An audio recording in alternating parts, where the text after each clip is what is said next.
Oh, well, sort of, it says here on the front page of the Daily Telegraph,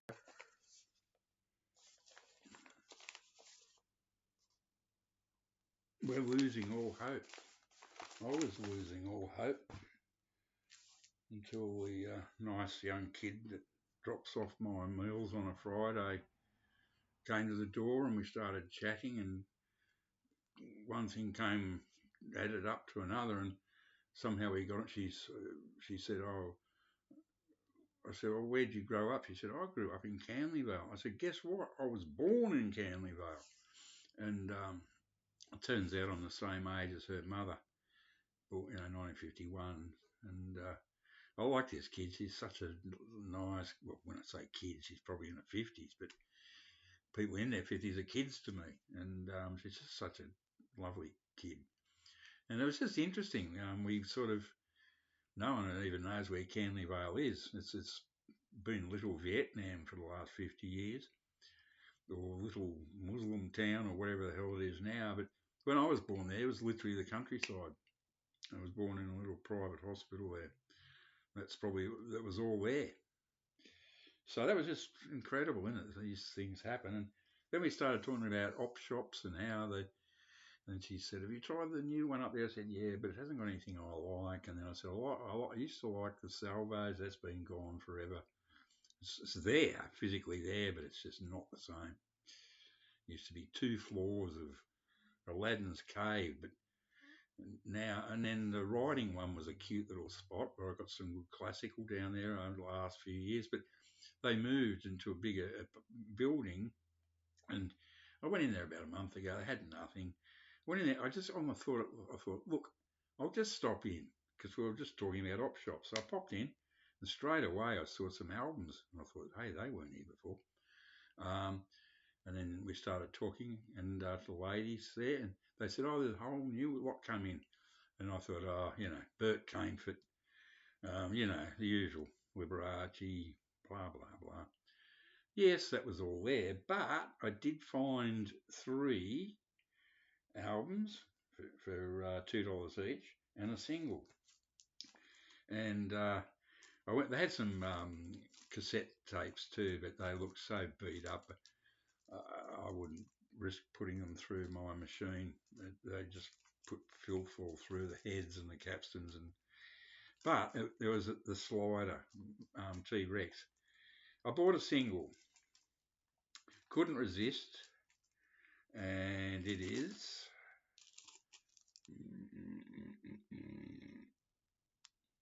It's Ghostbusters, Ray Parker Jr. And the B-side's an instrumental of it, so it's sort of like a karaoke, I guess. Look, you can laugh if you want. I don't give a shit. I've also got The Other Woman by Ray Parker Jr. too. I fucking love that. And I love this. In really good nick. So I've got a little single. I went through the albums. They were mostly in bad condition. But I found 3 that interest me. And they're in good nick. So these won't be of any interest to anybody else, I shouldn't think, especially this one. But if you grew up when I did, before rock and roll, it just didn't exist. No such thing. There was some people say, "Oh, Ike Turner and all this." The first one that really hit was Bill Haley and the Comets in Australia, 1955, I think. And this probably came out the same year or a year later. Now, my dad bought one of those, it was mono, but stereogram. So it was quite a good quality one. I believe it was a HMV. Yeah, it was. I'm pretty sure it was. Locally built, Australian built. And he just sort of had all the musicals at the time, which I grew up loving. We had like 6 albums, and I just played them constantly on Saturday mornings, every Saturday. So, and this is one that I don't like every single track on it, but there's some great tracks on here. Oklahoma, Rodgers and Hammerstein. I had a massive crush on Shirley Jones when I was a kid, and and that's Gordon McRae as well. Now they were in Carousel.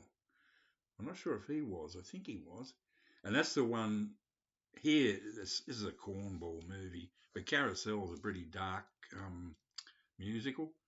You know, he stabs someone, and it's quite heavy sort of for a musical. And particularly, they both look so good on the cover of Carousel. You know, and I like the music. What are the tracks on this? Oh, What a Beautiful Morning. Well, the overture. You got to have an overture. Oh, What a Beautiful Morning. The Sully with the Fringe on Top. You know, these are cornball tracks, let's face it.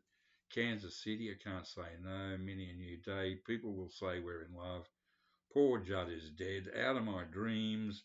The Farmer and the Cowman. All or Nothing. And Oklahoma. So there you go. And in great nick. It's a reissue. It says Capitol on the front, but oh no, it isn't. It is a This is not a late '60s Capitol label, and it's in beautiful condition. Uh, yeah, I remember getting some Beach Boys single for that particular one. So that's probably late '60s, early '70s reissue stereo. So that's great. Usually these are totally and utterly trash. There are thousands of them out there. Yes, okay. Now, I got the silly stuff out of the way, and this is even sillier. But feel the weight, baby. This one I've got high hopes for. Now, I've always fancied mariachi music, the real deal, not cornball versions of it. Yeah, The Lonely Bull, Where's the Start? Well, that's a great track, classic track, made famous by, what's his name? Al somebody. Um, Corny tracks, Taste of Honey, Third Man theme, good. Uh, Pogo a Go Go, One Banana, Seal to Lindo, that's side A, side B. The Lonely Bull, Bah Ha Ha Ha, Whipped Cream, Hot Zapitas, and 69 Olay. Produced in Canada. What's going on with Canada? I made a video last night about the Canadians, and it's all bloody Brian Embryonic Robots' fault. Damn Canadians everywhere, can't go anywhere. How the hell did a Canadian record end up in an op shop in central west New South Wales? I'll never know, but it's on the Somerset Stereo Fidelity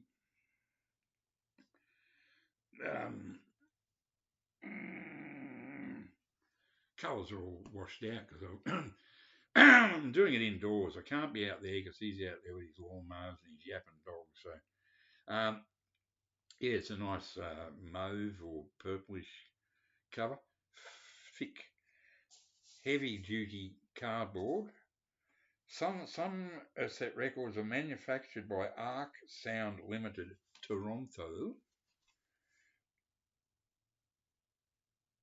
Ontario. So I've got my first Canadian pressing. So if Brian sees this, I can show a Canadian, even though it's a Mexican record, it's printed. Somerset High Fidelity Recordings assure you of the finest full frequency reproduction available on records today. This is an original, made in Canada.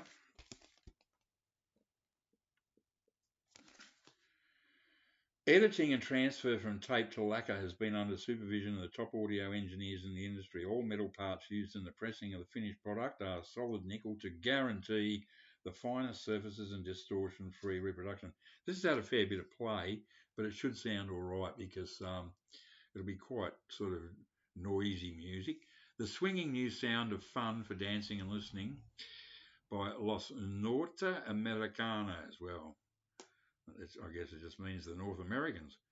The tracks are a bit cornball, but hey, here is the freshest sound in the last 10 years.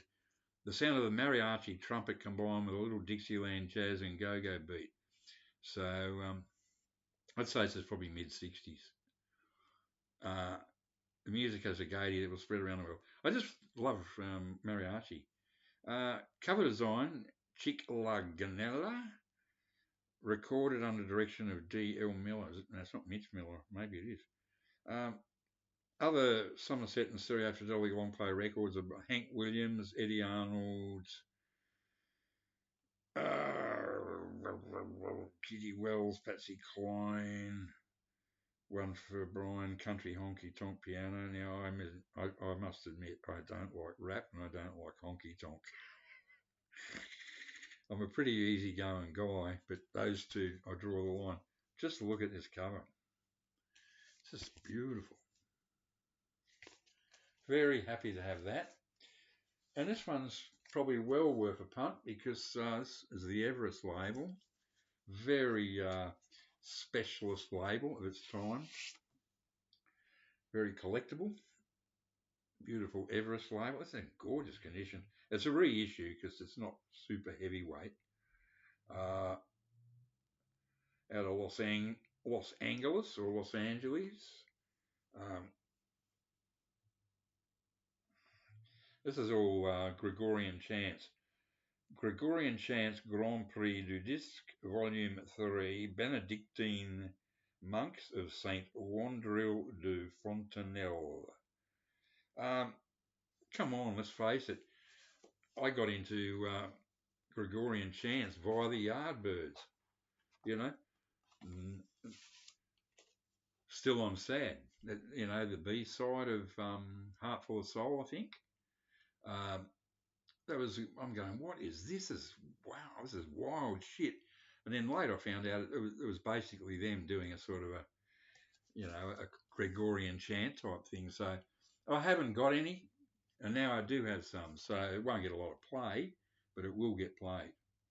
Um, I'm a very, very anti-religion.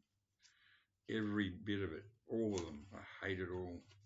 But I'm pretty sure this will be pretty sort of bearable because it won't be sung in English, so you won't understand what the fuck they're talking about. Um, yeah, so there you have it.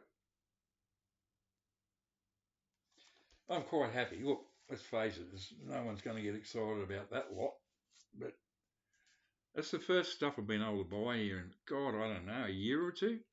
So maybe there's hope. Unfortunately, it took someone to pass away to find them. Bye for now.